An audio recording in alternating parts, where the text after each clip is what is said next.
Good evening. We're going to see if we can get this working here.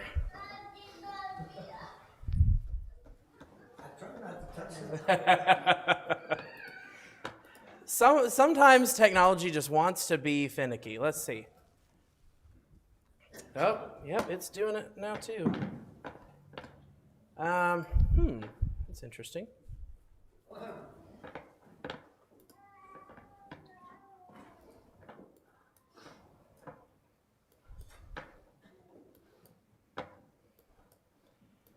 This is what it takes. This is what it takes. We have an encore. we want to sing real fast as I scroll through this. All right. Let's see if we can get this figured. All right. So here we go. If you will turn to Ezekiel chapter 18, please. Ezekiel chapter 18.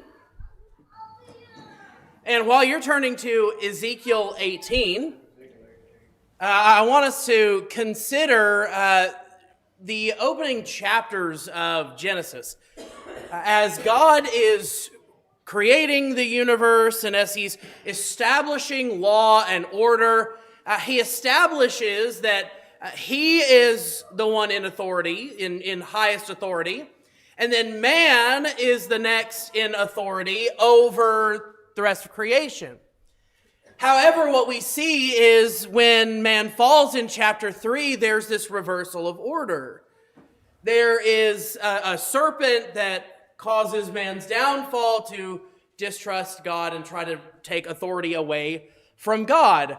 And so the Bible is sort of about trying to get back to that moment in Eden, where God is the one at the pinnacle of authority, and then man is responsible to God and to his authority. But one of the interesting moments of the Bible is when God decides to fight fire with fire. And sometimes God has to, change what he has established for us in order to accomplish his own will. And that might sound a little strange at first, but I think you'll understand what I mean here. But when we look at the sacrifice of Jesus, we'll start to notice that the truth, as God has established, is actually going to end up being turned on its head when it comes to Jesus' own sacrifice. So we're going to start in Ezekiel chapter 18 in verse 20. The person who sins will die. The son will not bear the punishment for the father's iniquity, nor will the father bear the punishment for the son's iniquity. The righteousness of the righteous will be upon himself, and the wickedness of the wicked will be upon himself. This is what God had established. This was the truth that God had established. The guilty are punished, and the innocent are safe. That's the way things ought to be. The problem is, sometimes the innocent die. And this is one of those times where God said, you know what? We can't help man unless we change. Unless we change this moment right here. The innocent have to die instead of the guilty. And this was something that he tried to help the Israelites understand by sacrificing animals. Animals that don't know right from wrong. They don't know good from evil. They don't have the capacity that we have. They weren't made in the image of God like we are. And yet, even though these animals have done nothing, they're the ones being slaughtered on the altar. And David Wildermude, a few weeks ago, had a good talk up here at the Lord's Supper table about that. That what that should have done in the minds of the people is say, I don't want to have to sacrifice a lamb. I don't want to have to take another life for my sake. But God said, you know what? We're going to have to do that in the ultimate fashion. I am going to have to send my innocent son to die for the guilt of everyone else. And this is one of those realities where when we look at Ezekiel 18 verse 20, we want to follow through with that. But at the end of the day, Jesus' salvation, the salvation that he offers, means that those who bear iniquity can actually be saved. Because that's the end problem with Ezekiel 18, is that the soul that sins, the person who sins, depending on how your version reads at the beginning of verse 20, the person who sins will die. That's all of us. That's all of us. The righteousness of the righteous means nothing when we have sin staining our soul. So if the soul who sins will die, if that's the truth that we have to live out, then none of us will go to our Father for eternity. So Jesus had to come and flip the script. The innocent have to die instead of the guilty. If you'll turn with me to Deuteronomy chapter 24.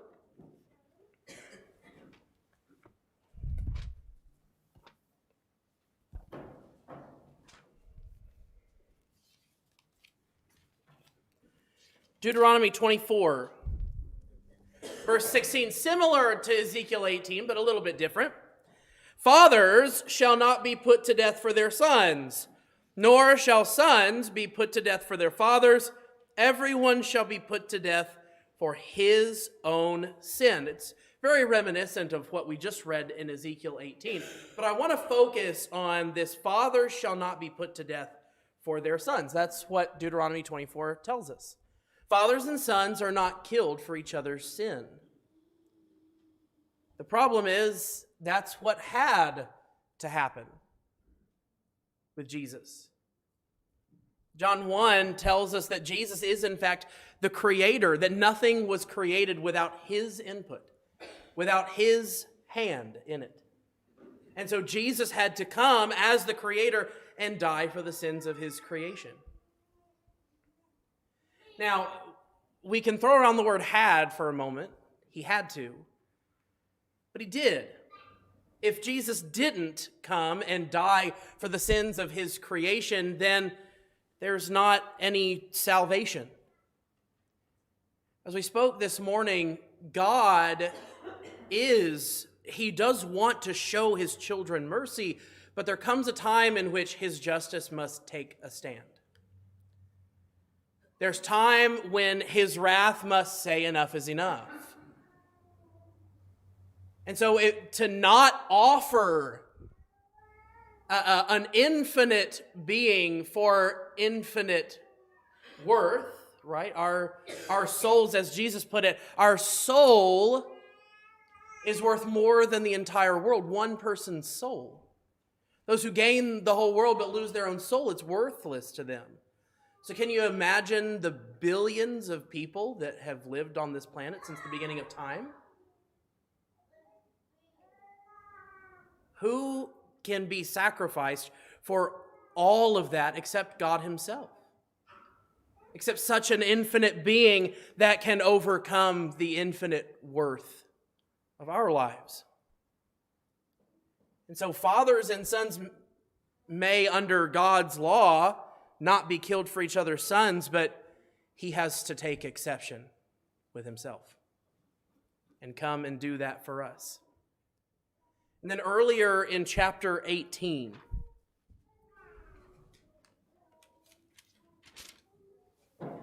Deuteronomy chapter 18, we're going to start reading in verse 9.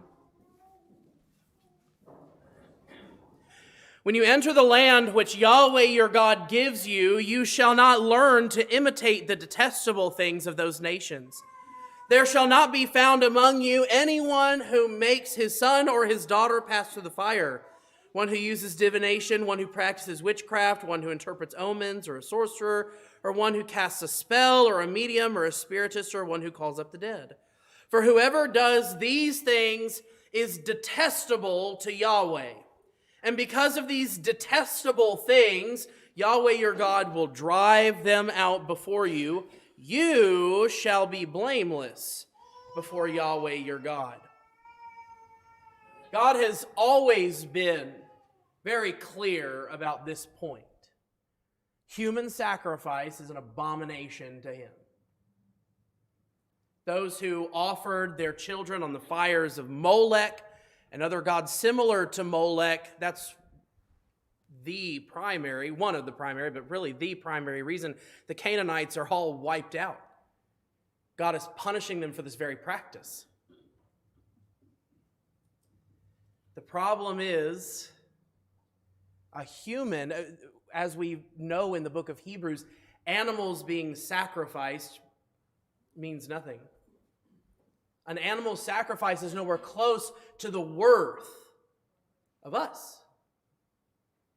And therefore, the act of slaying an animal did not in and of itself provide salvation. It wasn't an equal exchange.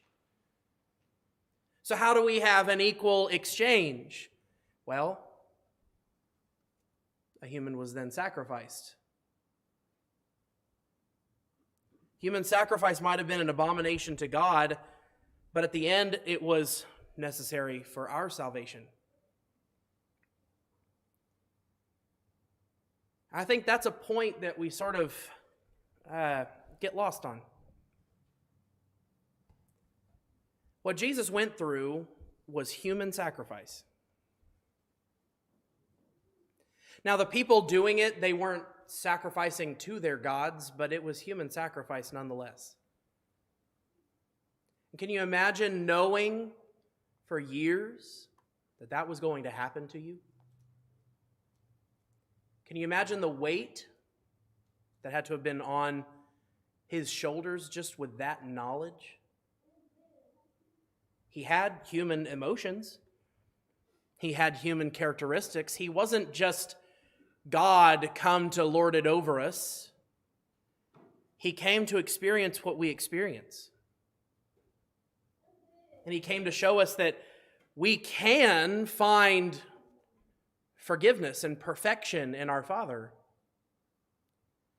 But all the while, as he's talking to the Pharisees, he knows you are the very people that will slay me. As he's selecting his disciples, he points to Judas and says, "Come, follow me."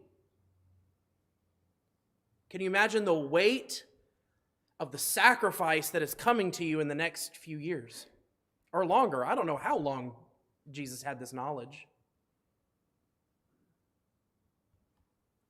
The weight of that sacrifice weighing down upon you. And of course, we think of human sacrifice in the same way that God does. But it was necessary for your salvation. We talk about blood. We'll take fruit of the vine. We might even describe the crucifixion, but I don't think it impacts us on the level that it should. You are why Jesus was on that cross. And of course, when I say you, I'm talking to myself as well. I put him on that cross too. You ever thought about it as human sacrifice?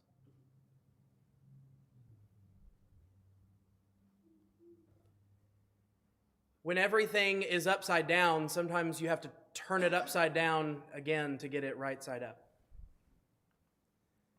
And that's what God had to do for you and me. The innocent had to die for the guilty. The Creator had to die for his creation, and that had to have been done by human sacrifice. The thing that boggles my mind is how little credit the world gives God for what he did and for what he does every day. God has to make difficult decisions every millisecond. He has the weight of the world and the weight of the future of that world on him at all times. And sometimes God has had to make choices that I can't imagine making, like sending his Son,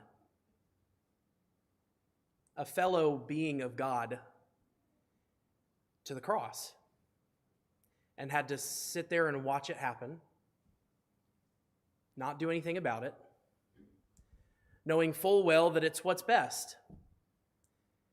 And can you imagine how many times Jesus might have felt a lash and wondered if this was really what's best? For one single moment in the Garden of Gethsemane, at least, we know Jesus had that. Let this cup pass from me. I've had people try to say, oh, Jesus is asking for it to be over quickly. No, that's not what that means. He said, if we could just skip over me and do this another way, that'd be great. Can you imagine God himself looking at God the Father and going,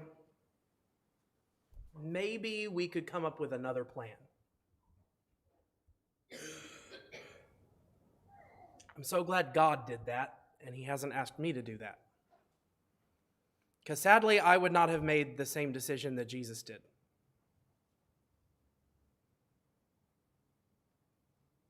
We forget what God has to do. When we were talking this morning, we talked about all of what saves us, the whole machine of our salvation. And God is in the middle of all of it. All three beings of God were the first three things that we talked about. And then his grace was yet another, and his word was yet another. Our actions, our obedience, and our faith were there, but it was merely reflections of God. And that's why I have any part to play in my salvation. It's because I'm reflecting God's glory. God did everything for me. Do we give him that credit? We talk about waking up every morning and feeling thankful. Do you? Or is that just a cliche that you use? Do you tell God enough? I know we said earlier, is the word enough, does that belong in who we are as Christians? We're never going to do enough. But have you told God how much you appreciate him? Because let me tell you, I don't think that prayer is going to be a 5-minute prayer. I think that prayer is going to have to take the rest of your life. To thank God for everything he did for you. And he did all of this so that we can be with him. That kind of love boggles our minds. I think intellectually we think we understand it. We don't understand that. We don't understand what it took for God to make it possible for us to be with him. Do we treat our spouses that way? Do we treat our fellow Christians that way? Do we treat God that way?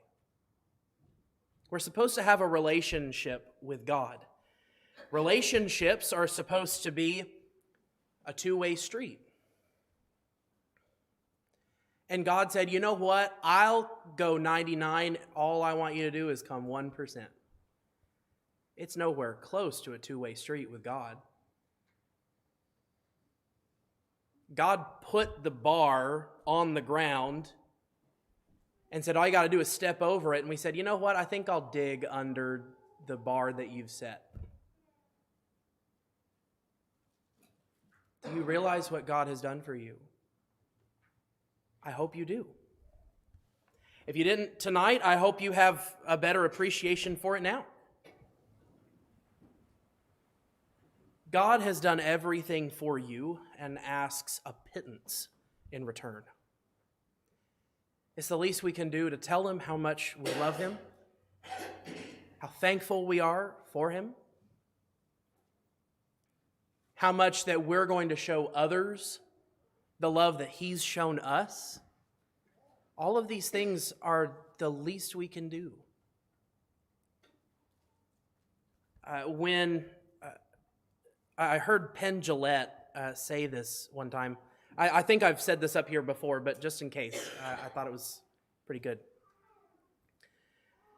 He was talking about, if you don't know Penn Jillette, he's the half of the magicians duo, Penn and Teller, very militant atheist, and he was talking about a props master that he had at one of his shows, and the man said, I know how you feel about this stuff, but I have a New Testament here, a pocket New Testament. I wanted to give it to you.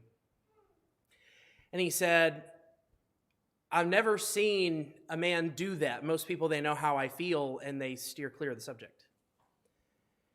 He said, but that's when I realized if you truly believe Christianity and what it teaches, how much do you have to hate someone to not tell them about their potential salvation? And the problem is we walk by people every day and we make up excuses why it's not good enough for us to go and tell them about the love of God that He showed us. And then we wonder whether or not God has a relationship with us or not. As we go about our day, whenever you wake up, whenever you drive to work, while you're sitting at work, while you're having lunch, while you're driving home, while you're spending time with your family, while you're playing games, while you're doing chores, as you're going to bed, are you talking to God? Are you telling Him how much you love Him and how grateful you are for Him? Maybe you are sitting here saying, you know what, I've never had a moment to have that relationship with God. And now's the time to take care of that, because God has shown you immense and infinite love. Sometimes that's hard to wrap our minds around, and that's okay. But why don't you come forward and show Him how much He means to you? Because He's done that for you. He put His Son on a cross to show you how much He loves you. And so you should take advantage of our opportunity and come and show God just how much you love Him. Take advantage of this opportunity as we stand and as we sing. Lord, I know my life is not the one